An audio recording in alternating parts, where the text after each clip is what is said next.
Encourage right heel to the right hip. Let's let that go. We'll come back to even, push down to lift up. Cross right hand inside.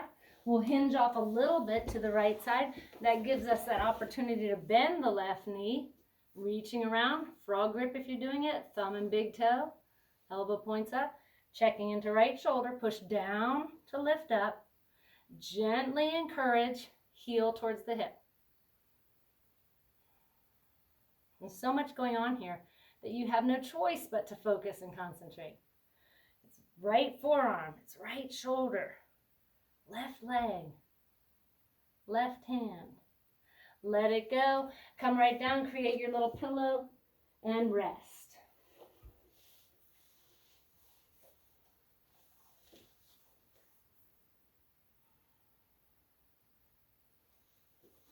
All right, let's make our way up for Cobra pose. So we come from, if we were in Sphinx, we just drag the hands. So the hands are now where the elbows were, right underneath. Hug in here. We'll take Cobra test first. So we lift up, find the place where your toenails are touching the floor, and then take your hands off the floor. See how that feels? So you want to recognize and be aware of the muscles you're using. Right there, those low back muscles, hugging the spine. Now touch the floor. Still use those muscles, but add arm strength. Again, so many things to pay attention to. How's your lower back? If it's not good, lower down. Shoulders away from the ears. And come back down, create a pillow, and rest. Soft breath.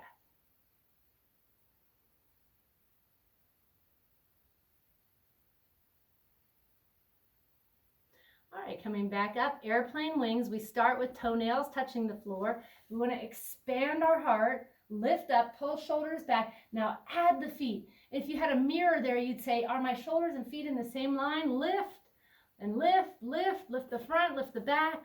Try to even it out. Last one. And release. Make a pillow and rest.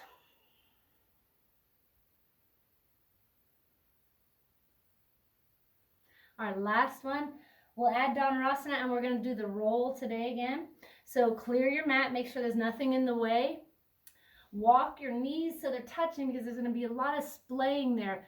We want to try to keep the splaying just as wide as the hips, okay? So come on down. You take the ankles or in steps, walk your knees back together. And first, let's just lift a little bit. Play with how that feels, getting the shoulders back. Now take the knees up a little bit. See if you can kick the legs and let that draw the chest up, and then hinge a little forward. So you're resting more towards the upper belly than the lower. Kick again, lift up again. One more. Now roll onto left shoulder, and as you roll, take a look over your right side. Figure out a way to catch a little momentum as we come back. So roll it back, come to center, lift everything. And now roll onto the right shoulder, looking over left side. Catch your momentum, roll it back up center, lift, last one, open up, and release, forehead down. Soft breath.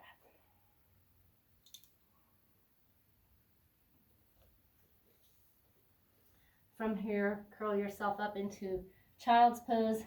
See if you can keep the legs narrow for maximum rounding, and then wrap your arms around your body, resting forehead down. Going inside, breathing, taking a mental note of this body now after you just completed that class.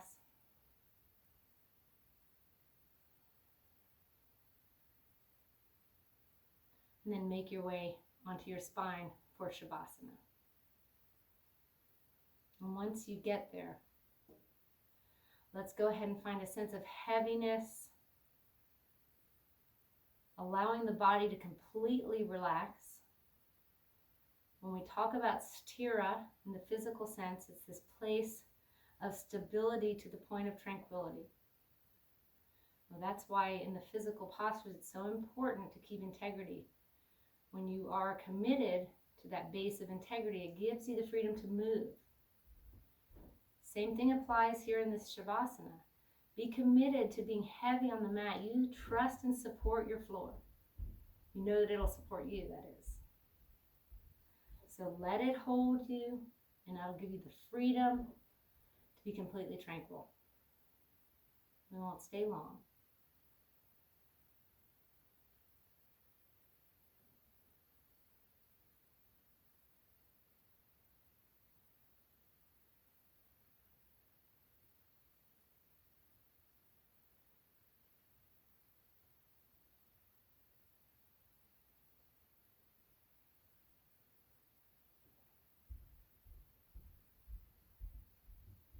Now in your Shavasana, can you just go inside your brain, your mind, and take a look around and see those categories that we have, like little drawers in the kitchen. And think of the kleshas, the 5 drawers, if you will: desire, anger, fatigue, worry, and doubt. Taking a mental note of each one and recognizing when you fall into any of those as a spontaneous response. The first step is to start to become aware of it. And then you start to recognize it more and more. And then as you start to see it coming, you'll know before it happens, and then you can start to change the response. I found a very good response is, oh, that worry, okay, I'm not going to worry about it right now. I can come back to that later. That I do in the middle of the night when I can't sleep and I'm worried. So I'm still validating the thought, but I say, you know what, I'm going to deal with you later. So find a way to start to recognize these kleshas, these hindrances, and especially in this time of living right now, it's a great time to practice. And see if you can change, creating a new habit. Start to make your way up to seated.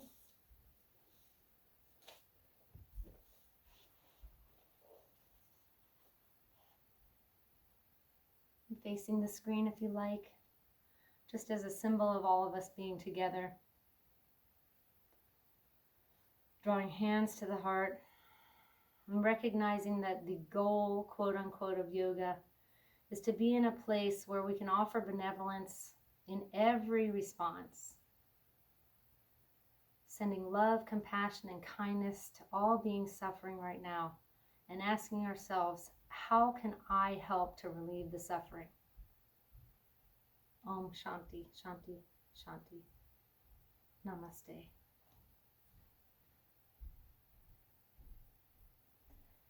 Thank you, my friends. If you're still out there, I'm teaching yoga in the park this Saturday, 10 a.m., right in Pack Square. Come on out. I'm bringing kombucha popsicles. I'll be honest with you, they weren't that great. They're sour, but if you like sour, they're delicious. And I'm also bringing regular kombucha. So come join me if you can. Otherwise, see you tomorrow at 7 or next week. Love you very much. Thanks for being here. Is that you, Martha? Let me get my glasses. Hey, Martha. How are you? Thanks for joining. Absolutely. It's wonderful. Thank you so much. It's my pleasure. I'm happy to see you. I'm happy to see you too. Have a nice day. Bye-bye. Thank you, Rosie. Thank you. Who goes there? Jennifer. Jennifer, how are you? I'm good. Thanks so much. Thank you too. Good to see you.